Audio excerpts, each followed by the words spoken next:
Hi everyone and happy Tuesday. Well, like I said in my last video on Friday, that this isn't a birthright, but it is a very important developmental stage. And that is the magical thinking. And the magical thinking is between the ages of 3 and 5. And what is this magical thinking? Well, it's the magical thinking is when the child is starting to learn cause and effect. And no matter what happens in that child's life, the child will feel either very powerful or feel they are in control. But see, since we live in a world of polarity, the child may blame themselves for different things that happen in their unity, their whether it's their family or their community. They take that on, right? So how does this create these untruths? Well, one is an example. Say a family member passes away, grandma passes away. The child may take that on as it's my fault.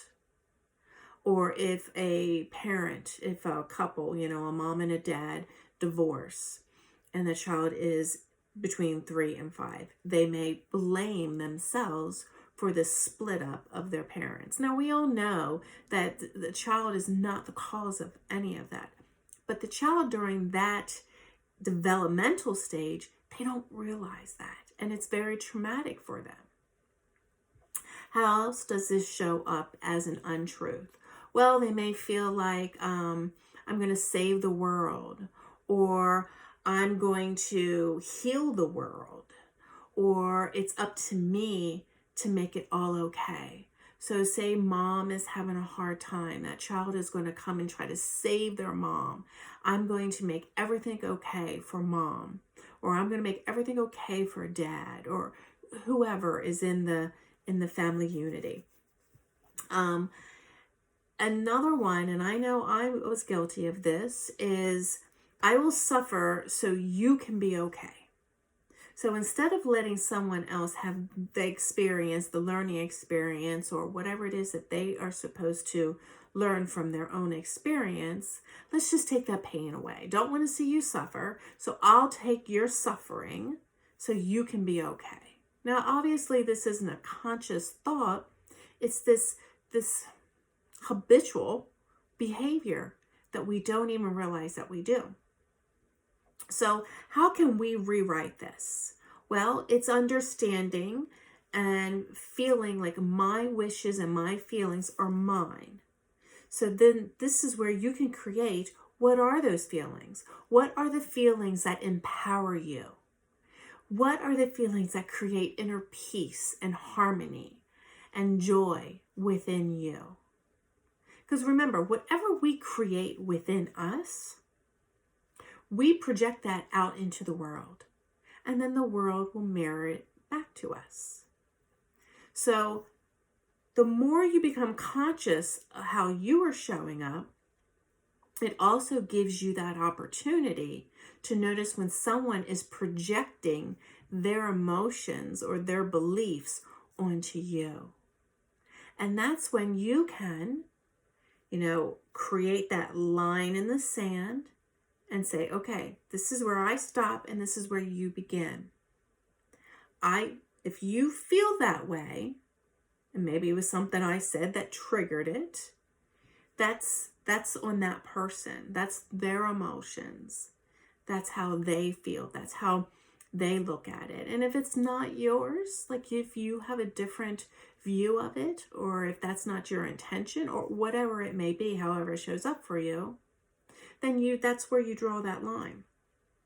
The coach that I worked with 2 years ago, she called it emotional weightlifting. And I love that. I love that term because it's so true. The more we can become emotionally intelligent, mature, and understand that our emotions are for us. It's like a compass. It can tell us, where are we? And it's okay to feel those emotions. Matter of fact, we're supposed to feel them. We're human. but it's not attaching onto them, creating a story or projecting onto others, or as like this little one may be creating this whole scenario, this untruth that then follows him or her into adulthood. That's why I love doing this work with my clients, because you can see when they start getting those ahas, and they realize that, oh no, that I don't have to attach to that story. It was just a story. This is who I truly am. This is who I want to be, which creates so much peace and harmony within them. And then they can start living the life that they want to live, that they desire, not what society or anybody else says, but on their terms. That's the beauty of doing this. So that's the reason why I wanted to share this particular, this magical thinking, because we're all creators. But what do you want to create for your life? Remember, you are the author. You are the director. You are the cast director. And you are the star of your movie. So what do you want your movie to look like? And if you were with me when agreeing with this statement, that if we don't start doing something different as a collective, individually, but also as a collective, we are still going to keep on creating the same world that we are currently living in.